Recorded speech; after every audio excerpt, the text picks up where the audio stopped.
I just hope to leave things better than I found them, you know?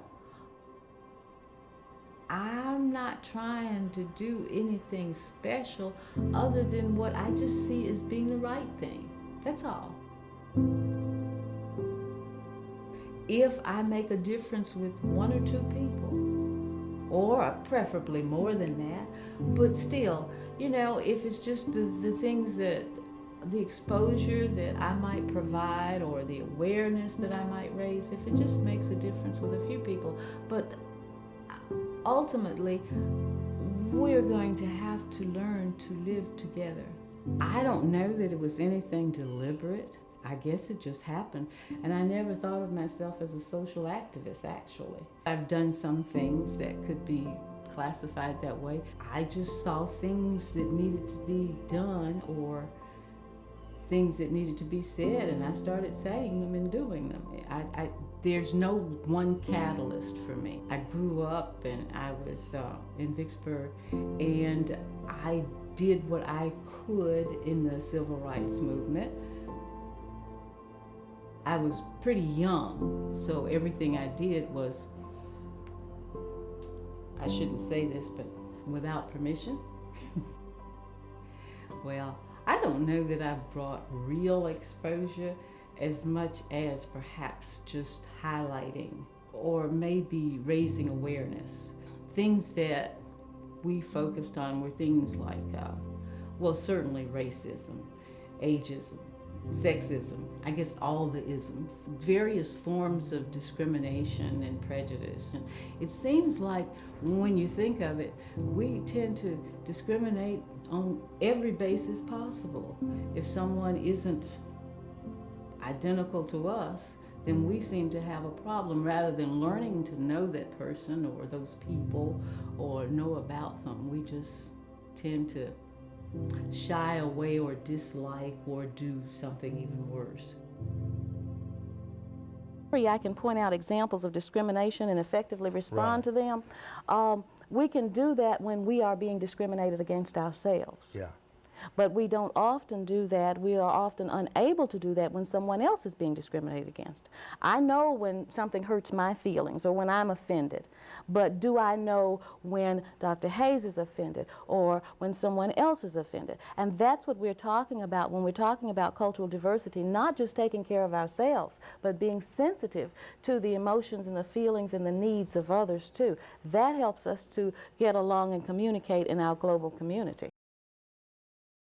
Well, obviously everybody didn't agree with it. The resistance hasn't been so overt, but there's been a resistance. There was just resistance in the programming. Of course, people didn't attend. Resistance in diversity training. They didn't need it, didn't believe in it, some folk. There's always going to be resistance when there's ignorance. And as you were saying earlier, education is important. And the kinds of questions that were asked were the very questions that demonstrate the lack of knowledge that we were trying to rectify. It was really pretty interesting because even today, if I attend some kind of diversity activity or racial reconciliation, something like that, 9 times out of 10, the other attendees are not people who really need the exposure or the enrichment, but the ones who do don't come. I like everybody. I love people. So it wasn't an in your face, let me show you what you don't know. It wasn't that kind of approach. It was never that kind of approach. It was always just gently making others aware of some things that are different about other people, other cultures, and how good they can be, and how much they can enrich us and our general knowledge if we take the time to appreciate, to get to know about it, and get to know the people who are illustrated.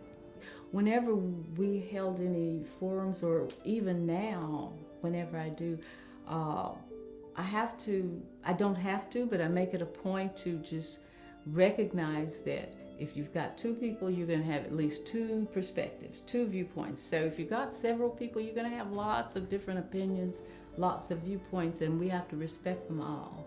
We can disagree without being disagreeable, but respect is the number one requirement.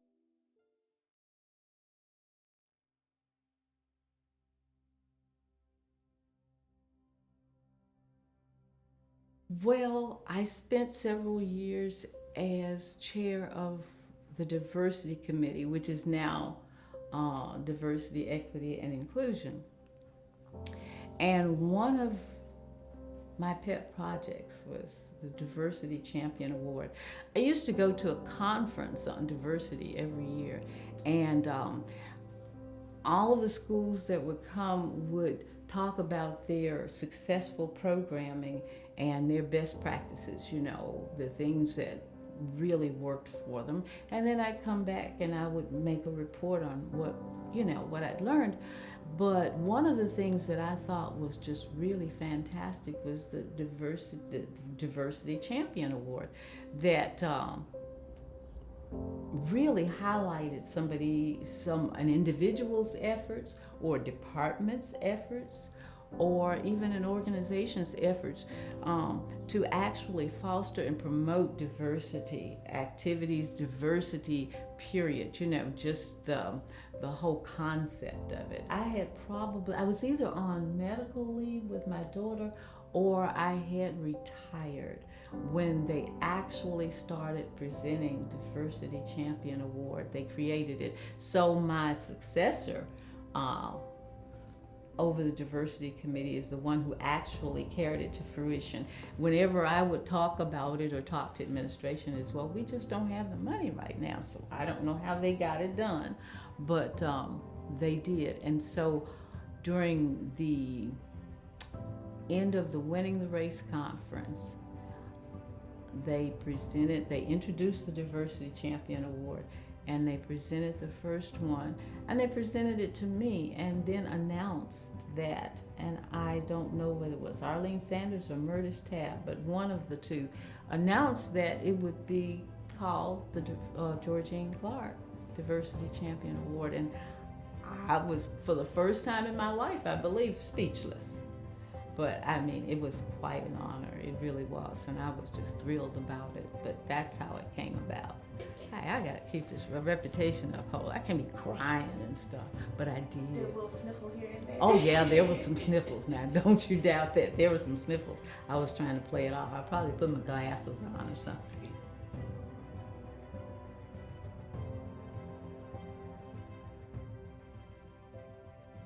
It's time for the younger generations to step up.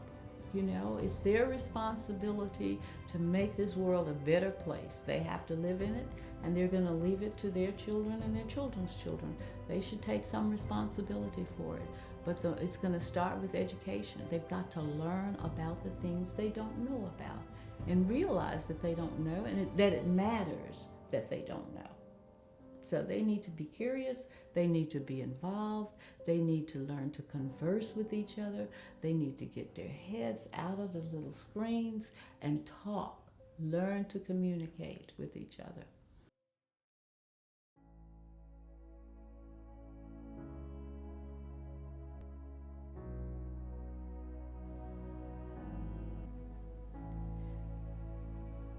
Keep up the good work. It's going so fast, I don't know what I was in a hurry to do. I got involved. I made mistakes. Of course, I don't remember a lot of them now. Yeah, we just have that selective memory when we get a certain age. That's a privilege of age. But, you know, I think I did some good things. And I had a lot of fun doing it.